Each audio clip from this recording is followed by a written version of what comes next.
and here we are with part 2 of School of Education orientation for grad students.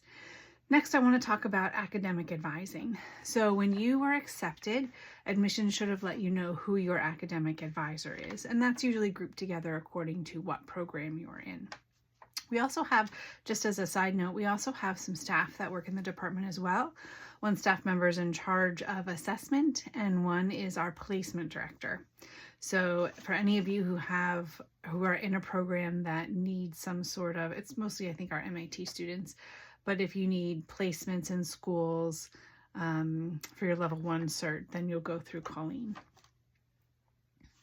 To register for your very first classes, you'll use our drop add form. And I say that as a question because if you're actually a returning student to Marywood, then you could probably go in through the portal and do it how you'd usually do it.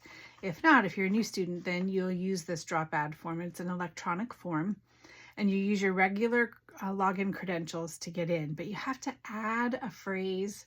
It's at marywoodcloud.edu to your username, but that will be in the instruction sheet that supplements this video. So you could use that to drop add, and that will automatically be forwarded to your advisor, and then manually I think they put it into the system. So you give it a day or two to actually be able to see it on the portal. The best way to reach your academic advisors is through email. And then from there, most of the advisors are more than willing to either talk by phone or through email or in person or in Zoom, whatever it is that works best for you. When you talk with your academic advisor, so this video is not going to go over your course requirements. It's not going to go over a course plan for you or pick your courses for the next semester or release you for registration. So all of that will happen with your academic advisor. There are also in that supplemental list, there's links to how to register. You could use that for the future. You don't have to use it now. Also your books. So you'll figure out what classes you want to register for, and then you go to eCampus, it's called. And our bookstore no longer sells books. We just use this service, and you'll find our school in your course, and you'll see which book you will be able to use. You don't have to buy the book there. You can certainly buy it anywhere. But I heard, and you'll have to check and see if that's true, but they may have a minimum price, a price match guarantee, but I'm not positive about that. So you can check it out when you're looking at your books. And then also in the links list is a link to see what all of our courses are offered, our course schedule. You can get into that several different ways. I think the link I provided you is one that's not through the portal, but then of course when you go in the portal and you check out what's available, you'll see everything in there as well. I'd like to talk about Brightspace for a minute. It's also called D2L. So if you've heard of that, it's the same exact thing. You access it from that very bottom navigation bar on marywood.edu on the very main web page, just like a lot of the other things we've been talking about. You will make sure I would strongly encourage you to go through the self-paced training module before the semester begins. As soon as you have your login credentials, you should be able to access Brightspace. You won't see any courses there yet, but you should be able to access the training course. You'll see courses a week before the semester begins. Some of you will be able to access the course if your instructor opens it, but if your instructor doesn't open it, it'll just be grayed out. So if you don't see your courses there that you think you're registered for a week before the semester, then definitely contact the help desk and figure out where the disconnect is. The help desk also, there's a link for that on the very bottom navigation bar on the Marywood webpage, as well as right within Brightspace. Let's see. Oh, and lastly, I wanted to talk, this is very technical, but within Brightspace, they have their own email inside of Brightspace. So if, like I email my classes once a week, a lot of instructors do that. If you don't change your email settings, then that email just goes to your Brightspace account and you won't see it unless you log in and click on the email icon. But there is a way in the settings, if you go in, you can have the Brightspace emails forwarded to your whatever email you like to use. And again, instructions for that are in the supplemental list. I wanted to also just call your attention to, now this is not for the higher ed admin students, so you can skip this little part, but for everybody else, we offer degrees, and then we also offer certifications and or endorsements, but they're not necessarily the same thing, right? So if you're getting an MAT, a master's in teaching, you could stop before you actually earn the master's and just do the coursework that's required for the certification. That's for level 1 certification. So that's for our pre-K4 program, as well as our secondary ed programs and special ed. But make sure when you get into the system at some point, just take a look at what they have you in there for and make sure that it's exactly what you want. It should say MAT and CERT if you want both of them. I would encourage you to do both of them no matter what.